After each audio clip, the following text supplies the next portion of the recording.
오늘 이 영상은 경희대에서 장희 선생님께서 개설하시는 철학자를 위한 물리학 강의의 보조 자료 영상을 만들려 이렇게 한 자리에 모였습니다.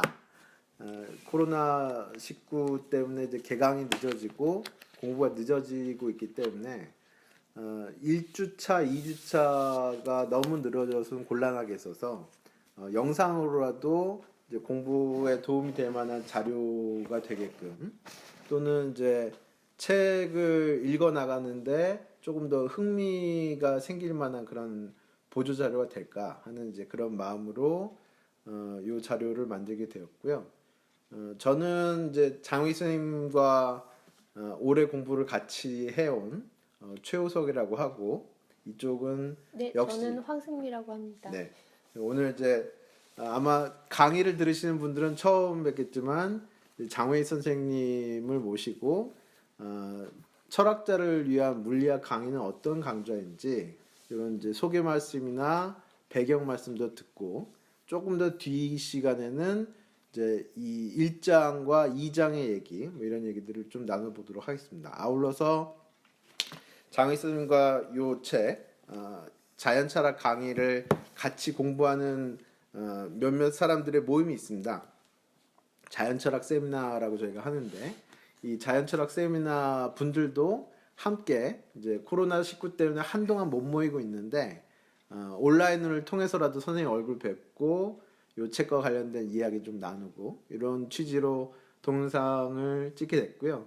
지금부터는 이제 장희 선생님의 이제 수강생들을 위한 간단한 자기소개 말씀을 듣고 이제 이 강의와 관련된 이제 좌담을 카메라 신경 안 쓰고 나가도록 하겠습니다. 카메라 신경 안 쓰기 조금 전에 선생님께서 이제 수강생들에게 이 강좌와 이 강좌를 여는 장외 나는 누구다 뭐 이런 말씀을 간단하게 좀 해주시죠.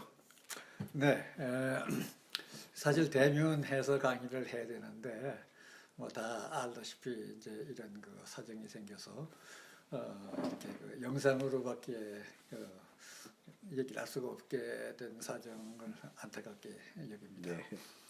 네. 그런데 그 다행히도 오늘 두 분 선생님들이 이렇게 함께 하셔서 이 강의에 그 도움을 주시게 돼서 무척 고맙게 생각을 합니다.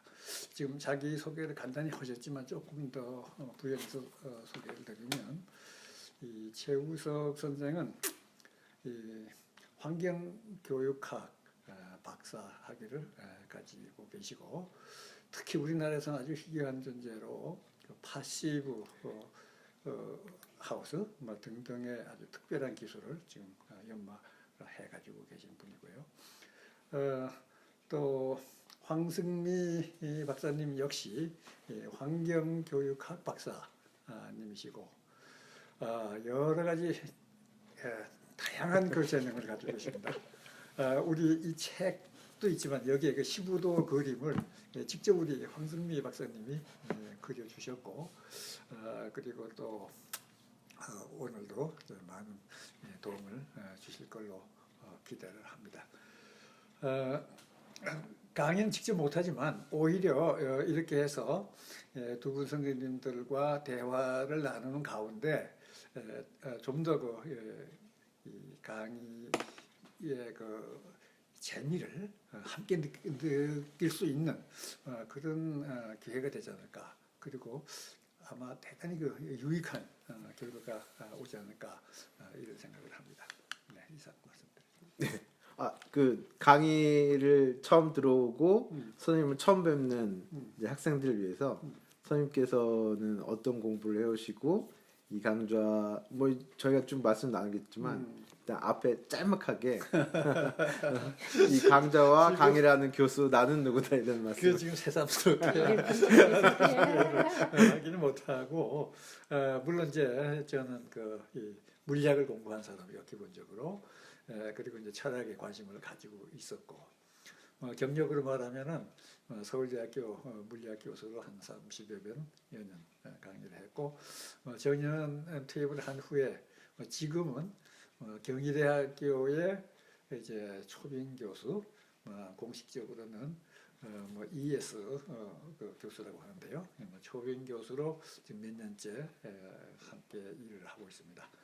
작년에 이어서 금년에도 철학자를 위한 물리학이라고 하는 조금 좀 그 희귀한 명칭의 강의를 하고 있는데요. 그 명칭은 물론 내가 만들었고, 그리고 나도 작년에 처음 했고, 금년에는 이제 교재에 해당하는, 작년에도 교재를 쓰긴 썼는데 이 책이 나오기 전에 이 책의 그 초본을 가지고 했지만은 이번엔 정식 책이 있기 때문에 훨씬 더 도움이 되리라고 봅니다. 책 제목은 장외익의 자연 철학 강의 이렇게 되어 있는데요. 그 내용에 대해서는 이제 우리 함께 얘기를 나누면서 뭐 궁금한 점을 풀어나가도록 그렇게 하겠습니다. 네. 이제 선생님에 대해서 제가 소개할 만한 위치는 못 됩니다만 이제 이 강의 듣는 분들이 다 저한테도 후학에 해당될 거기 때문에 이제 후학들에게 소개한다는 의미에서 선생님에 대해서 조금만 말씀드리면 뭐 선생님의 이력이나 이런 것들보다도 이제 우리가 조금 더 깊이 있는 차원으로 공부를 하려면 어떻게 해야 되는가를 이제 모색하고 고민하시는 학자분들이 여러 분 계신데 그 중에 이제 한 분이시다라고 얘기할 수가 있을 것 같고요. 이 강좌는 물리학을 공부하려고 했다거나 철학을 공부하려고 했다거나 이렇게 어떤 한 꼭지를 공부하려고 하는 사람들에게서는 그보다 더 큰 것들을 요구하는 강의가 될 거라고 생각하고요.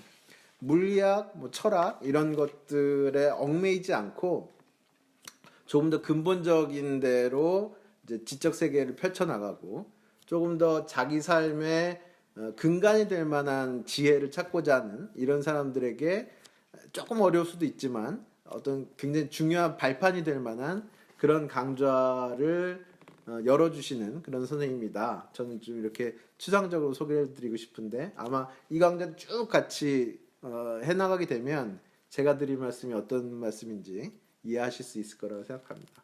앞에 사전적인 얘기는 이 정도로 마치고 이제는 이제 카메라 신경 쓰지 않고 저희들끼리 책하고 강좌 얘기를 좀 자유롭게 얘기를 해보시죠. 일단은 이제 그 제가 선생님께 질문하고 싶은 이제 질문 리스트들을 쭉 뽑아봤는데요. 일단 이제 첫 번째 시간에는 배경 얘기 뭐 이런 얘기들을 두루두루 좀 여쭤보고 들어보려고 합니다. 일단은 이 강좌에 대해서 좀 여쭤보고 제일 중요한 건 이제 이 강좌가 이 책을 보고자 하는 강좌다라고 하면 이 책에 대한 말씀 이런 거를 이전에도 여쭤봤지만 뭐 부족한 것 아니면 새로 든 생각 뭐 이런 것들을 두루두루 좀 여쭤보려고 합니다. 뭐 괜찮죠? 네. 일단 이 강의에 대해서 이러저러한 것들을 좀 여쭤보고 싶은데 요게 이제 아마 수강 신청을 하신 분들은 요걸 다 보셨겠지만 강의 계획서 짤막하게 취지와 이제 주차별로 계획을 담긴 강의 계획서를 같이 보고 계실 겁니다. 일단 이제 제목에서부터 궁금증이 들었는데 철학자를 위한 물리학 이렇게 이제 강의 제목을 뽑으셨잖아요. 이 선생님이 뽑으신 제목인지 아니면 학교에서 정해진 제목인지는 잘 모르겠는데 이걸 보면 철학도 나오고 물리학도 나오니까 이게 뭐가 중요한 건지 아니면 철학을 빙자한 물리학 강의 아니면 물리학을 빙자한 철학 강의 뭐 이렇게 좀 왔다 갔다 오해를 살 수도 있을 것 같은데 물리학 강의인가요? 철학 강의인가요? 일단 간단하게 여쭤보고 싶어요. 그러니까 배우는 주체는 철학자라고 했죠. 그러니까 학생이지만 이 마음의 자세는 내가 철학자다 하는 마음으로 공부하고 싶은 사람. 그 공부의 주체가 중요한데 주체가 바로 철학자의 입장이라는 거예요. 그런데 그 내용은 아무래도 이제 그 물리학의 근간이 되는 내용. 그러니까 말하자면 철학을 한다는 사람이라고 가정했을 때 꼭 알아야 될 중요한 물리학의 내용이 뭐냐. 그것을 이번 학기에 공부를 한번 시작해보자.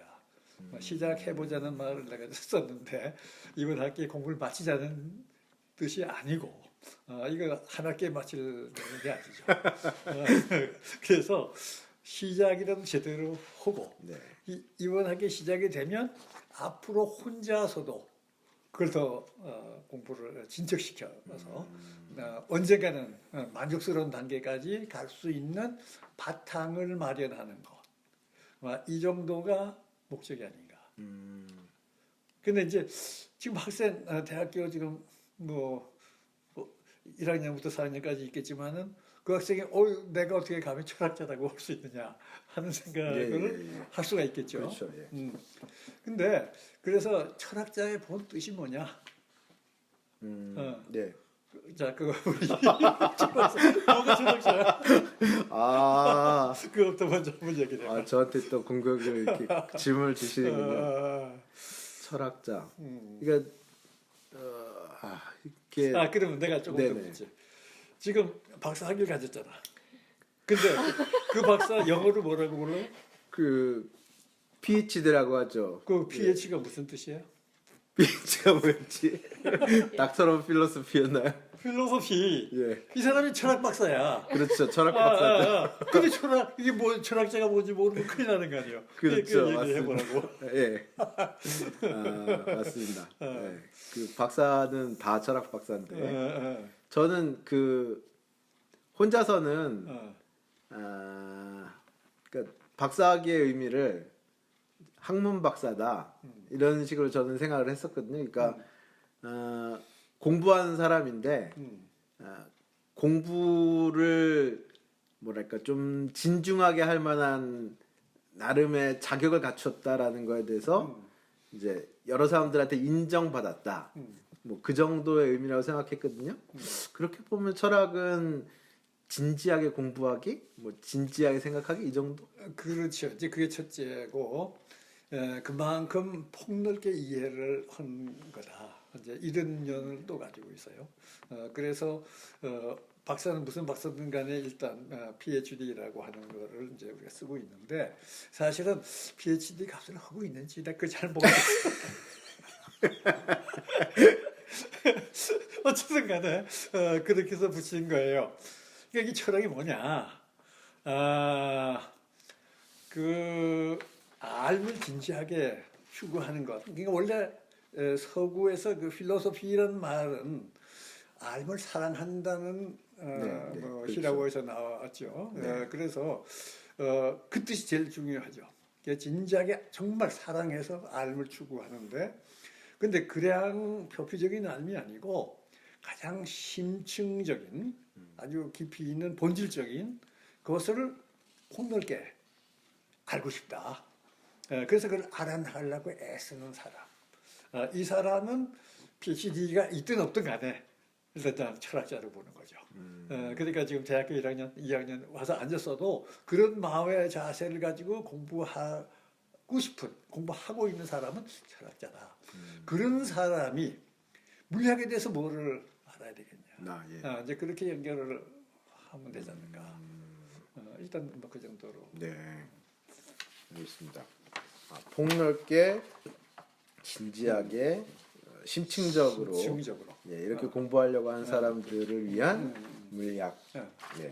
그러면 물리학 전공을 하고자 하는 사람을 위한 물리학이나 뭐랄까 그냥 이제 필요해서 예, 하는 그거랑은 다르겠군요. 그렇죠. 그러니까 뭐 꼭 다르다는 것보다도 일치하는 측면도 물론 있죠. 네. 그런 사람도 그런 자세를 가지고 공부할 수 있으니까. 그렇지만 이제 차이도 있죠. 그러니까 예를 들어서 공과 대학 학생 앞으로 공학을 할 사람이 물리학이 필요해요. 이런 사람은 정말 필요에 의해서 물리학을 하고 있고 해야 될 사람. 물리학자는 전문 분야로서 앞으로 그걸 닫기 위해서 그건 해야 되는 사람인데 철학자는 이제 그런 용도를 목표로 하지 않고 본질적으로 내가 이해하겠다. 내 삶의 욕구를 이걸 가지고 충족을 시켜보겠다. 이러한 의도가 훨씬 중요하고 또 거기에 맞아야 되는 거죠. 뭐 겸해서 그럼 왜 하필 물리학이냐? 예, 철학적을 위한 화학, 철학적을 예, 위한 뭐 맞습니다. 그 무슨 광물학 네. 이런 것도 있느냐? 그렇죠. 뭐 철학자 그걸 알아서 안 될 이유는 없죠. 근데 왜 특히 물리학이냐 하면은 원래 이게 같이 출발한 게 철학에서 출발한 것이 물리학이야. 그러니까 원래 철학자들의 가장 큰 질문을 추구해서 얻게 된 가장 생산적인 내용을 담은 또 성공적인 알을 쟁취한 그 내용이 지금 현재는 물리학이라고 불리고 있는 분야다. 그래서 철학 본래가 역사적으로 철학을 한 사람들이 물었던 물음에 대해서 의미 있는 답을 제시한 것이 물리학이다.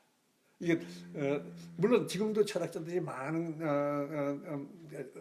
물음을 던지고 생각을 하고 있지만 항상 의미 있는 답이 손에 딱 잡히는 일은 드물죠. 근데 역사적으로 그렇게 해서 얻은 아주 보석과 같은 이런 중요한 것이 물리학이라는 이름으로 지금 그게 체계가 잡혀가지고 알려지고 있는데 사실은 물리학이 그럼 철학이란 말이냐 이런 생각들을 할 거예요. 네. 의외롭게 생각을 하죠. 네. 그 물리학이지 왜 철학이냐. 사실 분가를 해나간 셈이죠.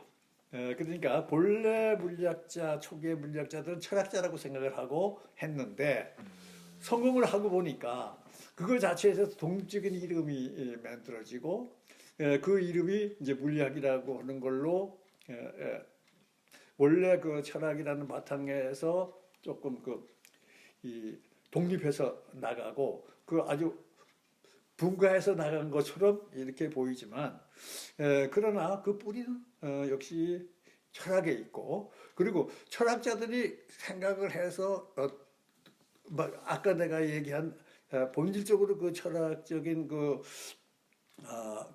지향을 가지고 노력한 사람들이 얻어낸 가장 중요한 성취가 물리학이다. 이렇게 나는 보고 있어요. 그런데 요즘 그런 마음을 가진 사람이 물리학은 너무 어렵다 해서 안 하기도 하고 뭐 별로 안 중요하지 않느냐 하고 또 생각하기도 하는데 그게 아니다. 그래서 이 물리학이 원래 철학자들이 알고자 했던 그 물리학의 정말 중심적인 내용이 뭐냐 이것을 우리가 지금이라도 다시 모아서 알 필요가 있으니까 그래서 그러한 그 알의 출발점으로 물리학 철학자를 위한 물리학이라는 과목을 통해서 그 출발을 삼아보자 하고 얘기를 했던 거죠. 그러면 그 만약에 질문하고 답이 한참 시간 간격을 가져도 된다고 하면 저 그리스 시대에 물었던 질문을 현대에 와서 자, 우린 이렇게 답할 수 있다라고 대답을 내놨다. 그래서 고대 질문한 사람들이 철학자고 지금 답하는 사람들이 물리학자 이런 이제 이름은 달라졌지만 질문과 답의 맥락은 한 연장선상에 있다. 이렇게 그렇게 할 수 볼 있나요? 수도 있죠. 예. 선생님 그럼 나중에 물리학에서 뭔가 한 분야가 굉장히 성공을 해서 물리학이 철학에서 분가한 것처럼 또 물리학에서 뭔가 분가해서 나가면 물리학자를 위한 무슨 학 이렇게 해서 나올 수가 있을까요? 많죠. 물리학에서 본 거 벌써 이미 많은 거예요? 많죠. 그러니까 공학이 공학이 그렇죠. 현대 중요한 공학이 거의 물리학에서 전자공학 뭐예요? 물리학에서 분가해 나가서 이 전자 현상을 가지고 만든 것이 전자공학. 사실 전자공학이라는 말이 나온 지 얼마 안 돼요. 지금 아주 많이 쓰이고 있지만 내가 대학교에 입학할 때에 전자공학과가 서울대학교에 없었어요.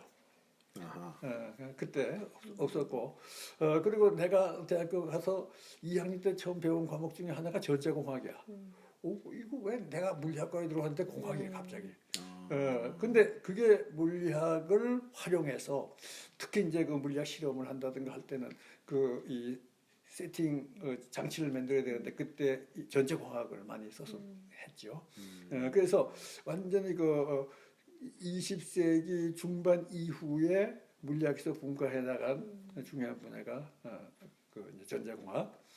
그다음에 반도체가 또 물리학에서 반도체 성격이 이해가 돼서 그것이 이제 이 전자공학의 기본 소자로 지금 재료공학 이게 중요한 부분을 차지하고 있고 많죠. 예, 그러니까 이제 공학들이 분과한 그렇지, 그렇지. 학문들이라고. 그 많이 있어요. 그러니까 이제 물리학 그 중간쯤 되는 거지. 철학에서 분과에 나왔지만 거기서 또 많이 그렇게 볼 수도 있어요. 그럼 성공한 분야들은 이렇게 분과한 집들이 많겠네요. 뭐 따지려면 그렇죠. 뭐 이제 그 레이저 광학 뭐 이런 거 그다음 뭐 X선 보다 요즘 의학에서 많이 쓰는 뭐 뭐예요 그죠? MRI요? 예. MRI 뭐 이게 다 예, 예, 예. 거기서 그 쓰던 것들이 나가서 의학에 적용이 되고 뭐 여러 가지 공학에 적용이 되고 있고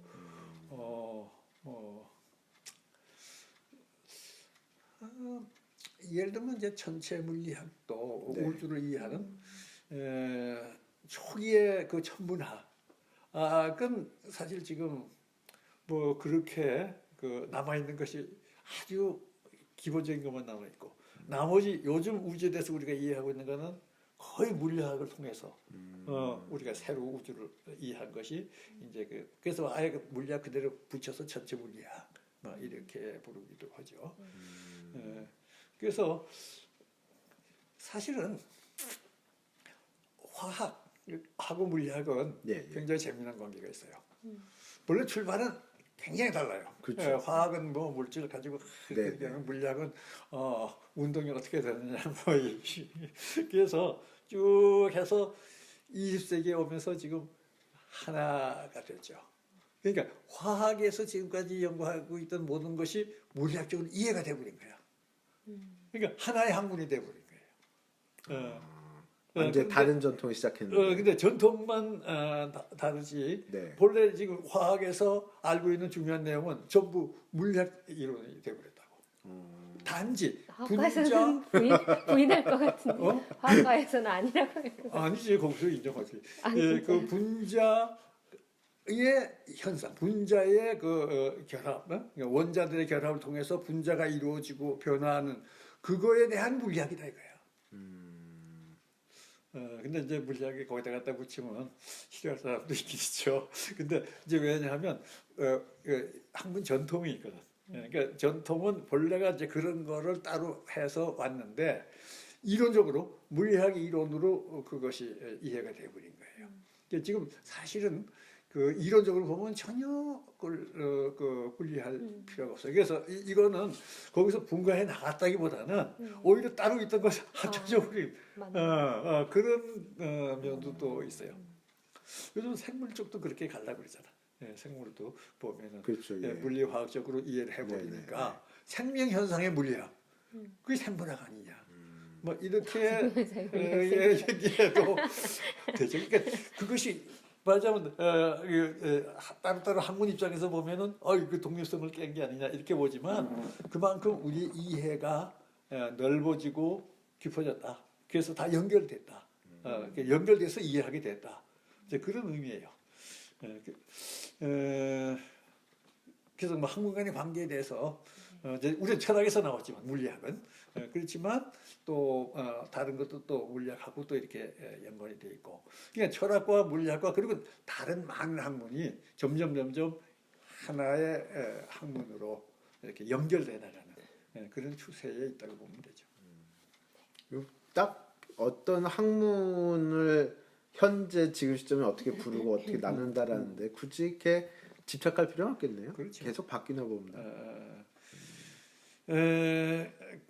그래서 나는 물리학을 지금 물리학이라는 말을 쓰고 싶지 않아. 그게 이제 자연철학이라고 지금 얘기해. 그러니까 과목명은 철학자를 위한 물리학이지만 네네. 내가 그 내용을 책으로 쓸 때는 물리학이라는 말을 안 썼어요. 근데 그렇죠. 예. 자연철학이라고 했지. 근데 왜냐하면 물리학하면 또 너무 이렇게 그거 나름의 또 구획을 지금 이렇게 생각하는 사람들이 있어. 네. 근데 그게 본질이 아니기 때문에 그래서 철학자들이 관심을 가지고 있는 물리학 조금 얘기했지만 이 철학자를 위한 물리학이라고 하는 그 내용을 통틀어서 부르면 뭐라고 부를 거냐? 자연 철학이다 이거지. 그 철학자를 위한 물리학의 내용은 바로 자연 철학. 자연 철학은 물리학뿐 아니고 이 자연에 관계되는 가장 본질적이고 기본적인 내용을 담은 이해를 담은 체계를 자연 철학이라는 거예요. 아까 얘기했지만 과학도 들어가고 생명과학도 들어가는데 그거 다 물리학이라고 이름 붙이면 사실 좀 섭섭해한 면도 있죠. 근데 나는 그게 안 하겠다. 자연 철학이다 이거. 그러면 거기서 뭐 섭섭해할 거 없어요. 그래서 나는 사실은 물리학이란 말 참 재미있고 좋은 말이죠. 이 물질의 기본적인 이치를 네. 탐구한다. 굉장히 좋지만 그보다는 정말 우리가 이 철학자의 입장에서 관심을 가질 것은 그것까지는 벗어나서 그냥 자연 철학이라고 하는 게 좋겠다. 그런 뜻을 가지고 있어요. 여러 가지 갖고 있었던 의문들이 다 풀리네요. 네, 한 가지만 더 여쭤보면 이제 요게 선생님 강의액서에 있는 한 대목인데 지금 제가 여쭤보고 싶었던 것은 철학자와 이두 번째 통합적 심층정암 물리학 이걸 다 여쭤보고 싶었는데 철학자도 말씀하셨고 물리학자도 말씀하셨거든요. 근데 그 통합적 심층정 알매도 조금 더 여쭤보고 싶은데 수강 대상을 통합적 학문을 추구하고자 하는 대학 3, 4학년 우선 이렇게 써주셨거든요. 근데 대학생의 입장에서 통합적 학문을 추구한다. 이게 이제 어떤 학생들을 염두에 두고 생각하시는 건지 요거 조금 더 말씀 듣고 싶어요. 네, 그게 말이죠.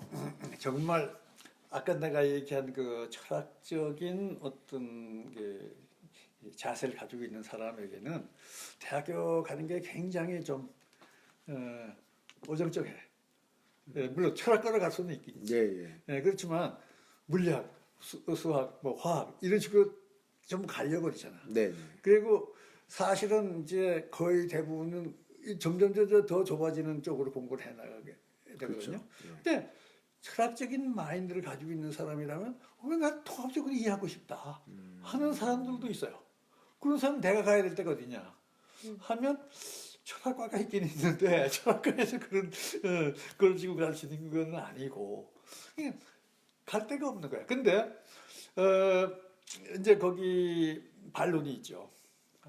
그걸 다 합치면 어마어마하게 분량이 많은데 어떻게 학생으로서 또 학생이 아닌 일정을 공부를 해도 그걸 어떻게 통합적으로 이해를 다 할 수 있느냐 해서 그건 불가능하니 아예 한쪽이라도 제대로 해라 이렇게 다 생각하고 대학교 갈 때 다 그렇게 갈라주는 거죠. 뭐 나름대로 이해할 면이 있는데 문제는 뭐냐면 그 학문이라는 게 아까 얘기했지만 다 연결돼 있고 그리고 우리가 그 학문을 어떤 실용적인 목적에서 쓴다는 것보다도 내가 알고 있는 세계와 우주 그리고 나 자신이 어떤 존재냐 하는 것을 내가 보고 싶고 그렇기 때문에 우리의 문명의 방향을 어디로 나가야 되느냐 이런 비전을 가지고 싶고 이러려면 그걸 통합적으로 연결해야 그게 보이는데 이런 거를 가르치는 대학이나 학과가 없어요. 근데 내가 볼 때는 이게 그 20세기 학문이 바로 그렇게 전문화 쪽으로 해서 모든 학문을 아마 수백 개의 조각으로 나누어 가지고 이제 공부를 시키지만 정말 우리가 현 상황에서 21세기에서 우리 인류의 나갈 길이 뭐냐 문명이 뭘 지향해야 되느냐 하는 거에 대한 가장 말하자면 적절한 이 시각을 얻기 위해서는 전체를 연결해서 보는 사람이 필요하죠. 그래서 나는 어떤 지금 생각을 하고 있는 거니 대학에 입학한 지금 그 학생들 중에서 다는 아니지만 적어도 일부만이라도 나는 어떤 한 분야를 하긴 하지만 그것만 하는 게 목적이 아니라 그걸 중심으로 해서 전체를 통괄해서 이해하고자 하는 그런 학자가 되고 싶다. 그리고 그런 학문을 하고 싶다. 근데 이게 사실 앞으로 꼭 필요한 분야예요. 근데 그런 사람이 공부할 과목이나 지금 그 학과가 마땅치 않아요. 그래서 이 과목은 그런 생각을 품고 있다면 그거 참 잘 만났다. 여기서 출발해보자. 이제 그래서 그걸 염두에 두고 있어요. 그래서 앞으로 여기서 공부할 사람은 앞으로 자기 일생에 적어도 학문적으로 자기가 나가겠다 그러면 어떤 그 조각이 난 단일 학문이 아니고 통합적인 것을 한번 해보겠다. 근데 그것은 사실은 이 학생 때부터 그런 마음가짐을 가지고 또 그런 내용을 준비하는 것이 필요하다고 봐요. 그래서 그러한 목적을 생각을 가지고 있는 사람이라면은 여기서 출발하는 것이 제일 좋겠다. 우선 가장 폭넓게 그 철학적인 생각을 가지고 있고 거기에서 가장 인류가 그동안 이룩해낸 지적인 지성사적인 업적 중에서 가장 심오하고 확고한 확실한 내용이 물리학이라고 봐도 되죠. 그러니까 그거부터 출발해서 폭을 넓혀나가는 이것이 앞으로 21세기 또는 그 이후에 통합적인 학문을 개척할 사람이라면은 시작해야 될 출발점이다. 이런 사람이 나오길 희망하고 그런 사람이 있다면은 함께 이 과목에서 공부를 해보자. 이런 생각을 가지고 이걸 개설했다고 할까? 사실 이 주제는 내가 정했어요. 지금까지 내가 알기로는 세계 어디에도 철학자를 위한 물리학이라는 과목이 있는 걸로 들어본 일은 없어.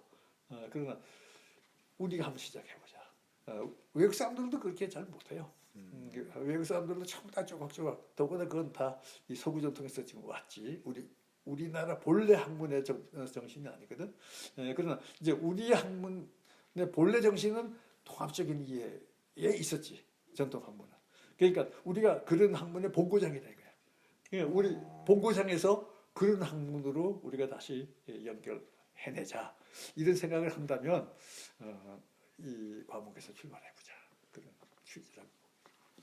뭐 굉장히 야심만만한 학생들을 위한 그렇죠, 그런 사실은. 강좌. 그런. 예. 거기 한 가지만 조금 더 여쭤보면 이제 통합적암 이제 여러 것들을 연결하고 뭐 이렇게 말씀하셨는데 그렇게 하기 위해서 꼭 박학다식해야 되는 것은 아니겠죠? 그렇지. 그러니까 그게 이제 박학다식이라고 하는 거는 그런 여러 가지를 조각조각을 다 많이 가지고 있는 걸 얘기하는 거예요. 근데 이제 한때는 사실 그것조차도 힘들었기 때문에 그래서 그것이 아주 학문의 아주 높은 경지로 취향을 한 일이 있죠. 가장 아주 대단한 학자는 옛날에 뭐라고 불렀냐면은 걸어다니는 백과사전. 어디 그렇죠. 가장 그 학자의 가장 아주 높은 경지라고 봤는데 요즘은 인터넷 시대에 금방 다 나와요. 백과사전은 그 중요한 게 아니야. 그 연결해서 전체를 하나의 틀로 파악하고 있는 이건 AI에 맡길 수가 없는 거죠. AI들은 그런 거 할 수가 있죠. 인공지능들은 박학다식 할 수 있어. 근데 정말 인공지능이 통합적, 심층적 학문을 하느냐, 그건 당분간 아마 어려울 거예요. 적어도 AI한테 그걸 갖다 자기가 해서 AI한테 시킬 만한 사람이 나오기 전까지는 그건 못해요. 그래서 정말 사람이 이제 해야 될 진짜 학문은 통합적, 심층적 그리고 그걸 통해서 어떤 삶으로 우리가 가야 옳을 거냐까지를 판단할 수 있는 그런 능력의 학자가 필요하고 그러니까 미래형 학자라고 봐도 되죠. 이게 뭐 한 학기를 다 공부해도 그 뜻이 뭔지 알듯말듯할 것 같은데 계속 그 말씀을 아마 여쭤봐야 될 테니까 지금 결론을 낼 필요는 없지만 아주 이제 한 가지만 더 여쭤보자면 혹시 이제 그렇다면 중요한 거기에 어떤 소양 소질이라고 할 게 여러 가지 이야기들 지식 중에서 중요한 것들과 아닌 것들을 갈라보고 덜 중요한 것들은 과감하게 뭐 이렇게 좀 뒤로 밀어두고 중요한 것들을 쭉 앞으로 모아서 그것들로 뭔가 얘기를 만들어 본다든가 뭐 이런 작업 같은 거라고 할 수 있나요? 그게 맞으면 제일 중요한 부분이지, 핵심적인 부분이라. 예. 그러니까 이 제대로 굵은 줄기와 잔가지를 구분해낼 수 있는 안목이 필요해요. 잔가지까지 다 먹으려면 이거 한이 없어. 그렇기 때문에 정말 여기서 중요한 게 뭐다. 이게 정말 뿌리가 되는 게 뭐다. 이거를 갈라내는 안목. 네. 이게 필요한 거죠. 안목. 예. 뭐 조금 알듯말듯합니다. 강의와 관련해서는 뭐 두루 다 여쭤본 것 같은데 마지막으로 그 이제 강좌를 첫 대면이니까요. 이제 아마 학생들은 학점도 관심이 있을 거고 어떻게 운영하실지 뭘 해야 되는지 뭐 부담이 얼마 될지 이런 것도 가늠해야 되니까 어떻게 운영하실지 좀 실무적인 말씀 좀 해주세요. 되도록이면 지금 우리 진행하듯이 사실은 이렇게 학생하고 나하고 이제 자기 관심사 또 공부하다가 어려운 거 있으면 문답식으로 해 나갔으면 좋겠어요. 근데 이제 이게 뭐 한두 사람이 있으면 좋은데 지금 30-40명이 되면은 그게 조금 어렵긴 하죠. 어렵긴 하지만은 뭐 그런 분위기를 일단은 희망을 하고 그리고 사실은 강의도 중요하지만 책이 있으니까 책을 자기가 이해를 해서 자기 나름대로 거기서 그 얻도록 그걸 내가 좀 이렇게 권하고 싶어요. 그리고 이제 지금 학생 시절 다 보냈는데 그래서 시험들을 다 좋아했어요? 아니요. 아인슈타인도 시험 되게 싫어했거든요. 네. 나도 시험 별로 안 좋아했거든. 성적은 잘 받았어. 그렇지만 시험 자체는 싫어했거든. 그런데 그래서 또 시험 성적 잘 받고 시험 좋아하는 학생들한테는 좀 섭섭하지만 그거를 대체로 줄이려고 그래요. 그래서 근데 제도상 중간 시험하고 학기말 시험이 있는데 그 중간 시험은 내 재량으로 시험 대신에 개별 면담으로 바꾸려고 그래요. 개별 면담이요? 다 1대1로 만납니까? 와. 그리고 학기말 시험은 그건 꼭 쳐야 된다 그러더라고. 자료가 남아 있어야 된대요. 그래서 시험을 치긴 치지만 그거 여기 나오는 물리 문제를 풀어라. 이런 문제가 아니고 이거 책에는 있었는데 잊어버렸어. 이런 고민도 주고 싶지 않아서 책과 노트는 다 가져와서 보면서 써라. 이런 걸 하려고 그래요. 네. 그리고 사실 그 문제 자체 성격도 미리 내가 아주 얘기해 줘도 좋아. 내가 한 학기에 정말 이걸 통해서 뭐를 공부했느냐 하는 거에 대해서 늘 생각하고 있다가 그것을 가장 성실하게 그리고 조리 있게 써달라. 그게 제일 중요한 부분이에요. 학기말 시험에도. 물론 이제 구체적으로 조금 좀 변형이 돼서 나오긴 하겠지만은 그래서 그것도 또 자기가 공부해서 미리 다 써가지고 와서 그냥 써도 돼. 그것 하나도 안 말라요. 그래서 그러니까 쉽게 얘기하면 시험 스트레스는 완전 제로다 이거지. 그건 안 주겠다. 대신 공부한 것은 한 만큼 반영을 시키겠다. 근데 그거는 내가 그것만 봐도 대략 알아요. 얼마나 이 사람이 진지하게 공부했느냐. 또 한 가지 중요한 게 있는데, 자, 지금 물리학과 3, 4학년 학생도 지금 여기 아마 들어와 있을 거예요. 나 지금 아직은 잘. 그런데 고등학교 때부터 물리학을 배워본 일도 없는 사람도 또 같이 앉아 있는 거야. 이거 경쟁을 시킬 수가 있냐? 네. 이 과목은 경쟁 과목이 아니고 각자 내가 얼마나 성취하고 있느냐. 그러니까 내 바닥에서 나는 얼마만큼 올라왔느냐. 이걸 보자는 거예요. 그래서 나는 처음에 이런 거 정말 몰랐는데 이걸 통해서 이런 걸 얻었다. 그러면 내가 좋은 성취를 보고 거기 맞는 학점을 주고 나는 사실 다 이거 알고 있었는데 여기서 얻은 건 얼마 없다.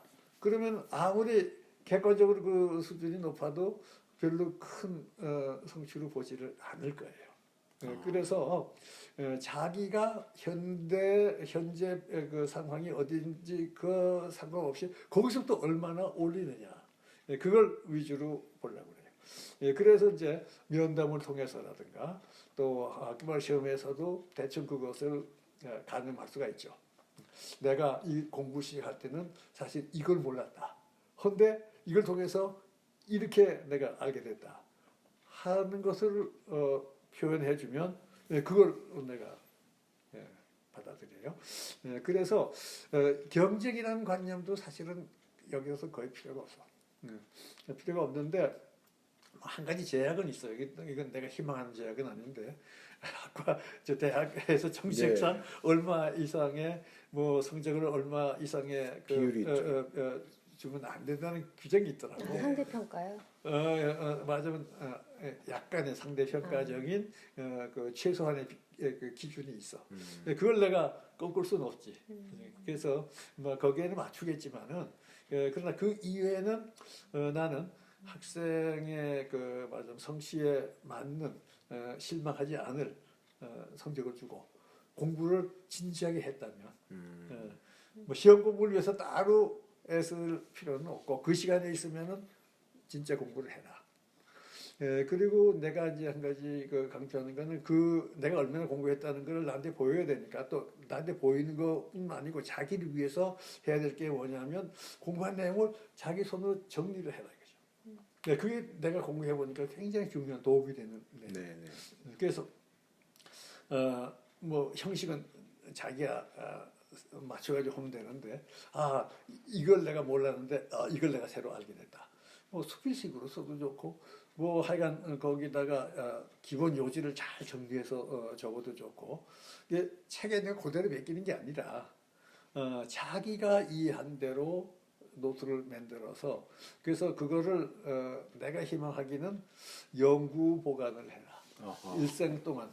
그 아까 얘기했지만 이거는 뭐 몇 달 동안에 공부해서 끝낼 일이 아니고 5년, 10년 또는 평생을 공부할 내용이기 때문에 내가 기초를 어디부터 어떻게 쌓아갔다는 것을 계속 기록으로 가지고 있으면 좋겠다.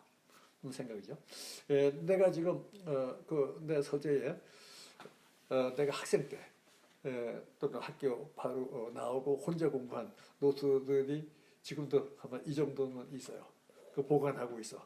그러니까 그거는 내가 그때 내가 알았던 거를 거기다가 내가 아는 대로 정리한. 근데 이게 나한테 큰 도움이 되거든. 그래서 이번에도 그런 것을 성실히 하면 그것도 내가 중점적으로 보겠다. 이런 정도 내가 미리 얘기를. 노트를 잘 만들면 가산점 받는 건가요, 선생님? 그리고 기회를 내가 얼마나 줄지는 몰라도 내가 이런 거 공부했다. 이건 내가 여러 사람 앞에서 발표해보고 싶다 하는 것이 떠오르거나 희망하면 그런 기회도 시간의 그 이제 범위 안에서 좀 많이 주고 그럴 생각을 가지고 있어요. 그러니까 맞아 쉽게 얘기하면 아주 자유롭게 자기 스타일대로 그리고 자기한테 가장 도움이 되는 방식으로 공부를 하면 인정받는다. 딱 그렇게 얘기하면 되겠죠. 뭐 좋아하는 사람도 있겠고 안 좋아하는 사람도 있겠습니다. 더 부담스러운 것 같기도 하고. 공부 안 하는 사람한테는 부담스럽고. 예. 그래서 내가 부담스러운 거구나. 예, 그 강의에 대한 질문은 뭐 이 정도로 해두고요. 뭐 이제 나머지는 직접 강의실에서 보고 말씀하시고.